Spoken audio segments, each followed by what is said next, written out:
행복한 시니어 라이프 일부입니다. 안녕하세요. 여러분의 행복한 미래를 책임질 행복한 시니어 라이프에 오신 것을 환영합니다.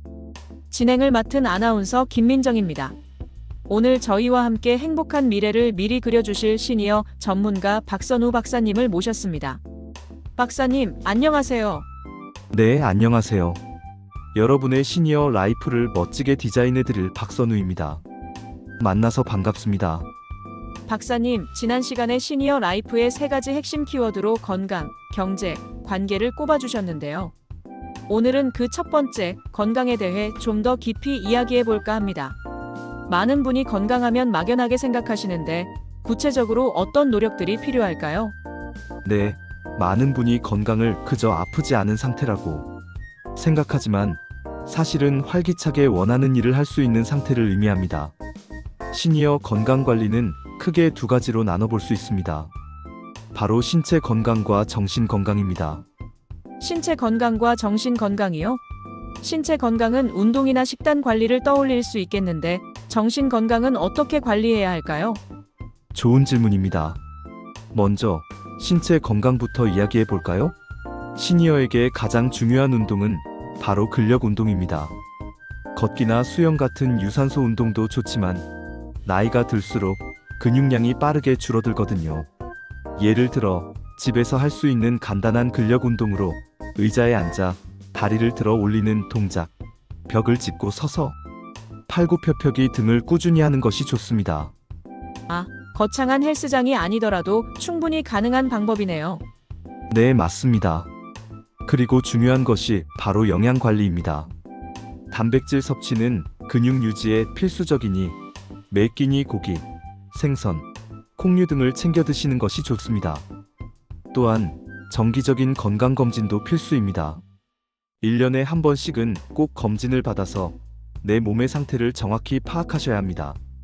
작은 변화도 놓치지 않고 관리하는 것이 장기적으로 큰 병을 예방하는 길이니까요. 신체 건강은 꾸준한 운동과 영양 관리, 그리고 정기 검진으로 요약할 수 있겠네요. 그럼 다음으로 박사님께서 강조하신 정신 건강은 어떻게 관리해야 할까요? 네, 정신 건강은 신체 건강만큼이나 중요합니다. 예를 들어 새로운 것을 배우는 것이 큰 도움이 됩니다. 외국어 공부나 악기 연주, 평소 관심 있었던 취미 활동을 시작해보세요.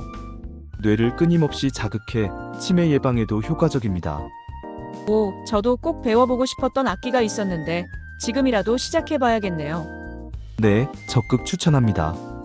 그리고 긍정적인 마음가짐도 중요합니다. 나는 이제 나이가 들어서 못해라는 생각 대신 나는 아직도 할 수 있는 게 많아 라고 스스로에게 말해주세요. 긍정적인 생각은 스트레스를 줄여주고 삶의 만족도를 높여줍니다. 마지막으로 충분한 수면을 취하는 것도 정신 건강에 필수적입니다. 숙면을 취하는 습관을 들이는 것이 좋습니다. 단순히 몸만 건강한 게 아니라 마음까지 건강해야 진정한 행복한 시니어 라이프가 완성되는 거군요. 박사님, 오늘 정말 좋은 말씀 감사합니다. 다음 시간에는 시니어 라이프의 2번째 핵심 키워드, 경제력에 대해 깊이 있게 다뤄보겠습니다. 행복한 시니어 라이프 2부 경제편입니다. 네, 이어서 행복한 시니어 라이프 2부 경제편입니다. 박사님, 많은 분이 노후 준비에서 가장 현실적인 고민으로 경제적인 문제를 꼽으시는데요. 은퇴 후에도 안정적인 삶을 위한 경제 준비는 어떻게 해야 할까요? 네, 건강이 가장 중요하다고 말씀드렸지만 사실 그 건강을 지키기 위해서도 돈이 필요합니다. 경제적 독립은 은퇴 후의 삶을 자유롭게 만들어주는 가장 큰 요소입니다. 저는 크게 3가지 관점에서 말씀드리고 싶습니다. 지출 관리, 자산 관리, 그리고 새로운 소득 창출입니다. 지출 관리, 자산 관리, 소득 창출이요? 구체적인 예시를 들어주시면 좋겠습니다. 네, 먼저 지출 관리입니다. 은퇴 전부터 불필요한 지출을 줄이고 생활비 예산을 미리 정해두시는 것이 중요합니다. 예를 들어 매달 고정적으로 나가는 통신비나 보험료 등을 점검해서 줄일 수 있는 부분은 없는지 꼼꼼히 확인하는 거죠. 은퇴 후에는 외식 횟수를 줄이고 직접 장을 봐서 건강한 식단을 꾸리는 것도 좋은 방법입니다. 작은 지출부터 줄여나가는 습관이 중요하겠군요. 그럼 자산 관리는 어떻게 해야 할까요? 자산 관리의 핵심은 바로 현금 흐름을 만드는 것입니다. 퇴직금이나 연금만으로는 부족할 수 있습니다. 예를 들어 가지고 있는 자산을 활용해 매달 일정한 수익을 얻을 수 있는 금융 상품에 투자하거나 부동산 자산을 활용해 월세를 받는 등의 방법을 고민해 보실 수 있습니다. 다만 무리한 투자는 피하시고 전문가의 도움을 받는 것이 중요합니다. 무리하지 않는 선에서 현금 흐름을 만드는 게 중요하겠군요. 마지막으로 새로운 소득 창출에 대한 말씀도 부탁드립니다. 네, 요즘은 은퇴 후에도 경제 활동을 이어가는 분들이 정말 많습니다. 과거의 경력을 살려 재취업을 하는 경우도 있고 새로운 분야에 도전하기도 합니다.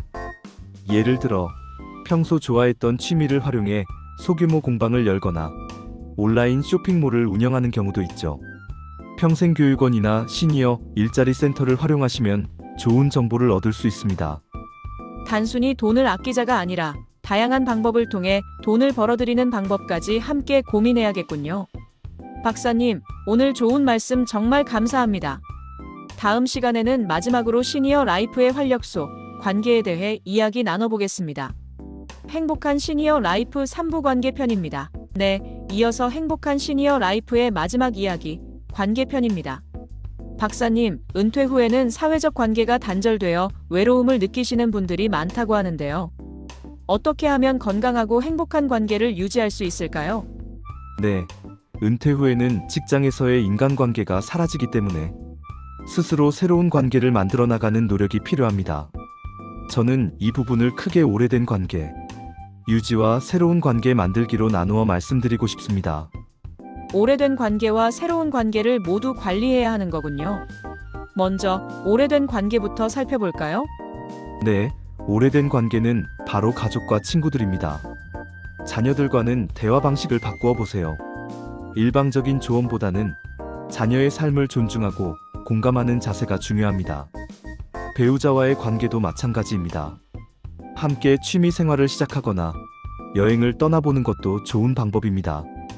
오랫동안 소홀했던 친구들에게 먼저 연락해서 안부를 묻고 가끔씩 만나 식사하는 시간을 가져보세요. 역시 가까운 관계일수록 더 세심한 노력이 필요하겠네요. 그럼 새로운 관계는 어떻게 만들어가야 할까요? 네, 새로운 관계는 시니어 라이프의 활력을 불어넣는 중요한 요소입니다. 예를 들어 자신이 가진 재능을 나누는 봉사활동을 시작해보세요.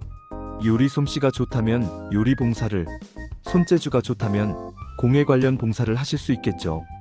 봉사를 통해 보람도 느끼고 새로운 사람들과 자연스럽게 교류할 수 있습니다. 자신의 재능을 나누는 것만으로도 새로운 관계를 만들 수 있다니 정말 좋은 방법이네요.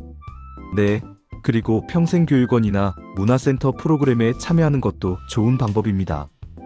관심 있는 분야의 강좌를 들으며 비슷한 취향을 가진 사람들과 자연스럽게 어울릴 수 있습니다. 또한 동호회 활동도 적극적으로 추천합니다. 등산 동호회, 독서 동호회, 심지어 게임 동호회까지 종류가 아주 다양합니다. 다양한 활동을 통해 새로운 사람들을 만나는 것이 중요하겠군요. 박사님, 오늘 정말 좋은 말씀 감사합니다. 오늘 저희가 준비한 내용은 여기까지입니다. 건강, 경제, 관계 이 세 가지를 잘 준비하셔서 여러분의 미래가 더욱 행복하고 풍요로워지기를 바랍니다. 행복한 시니어 라이프, 다음 시간에 다시 만나요.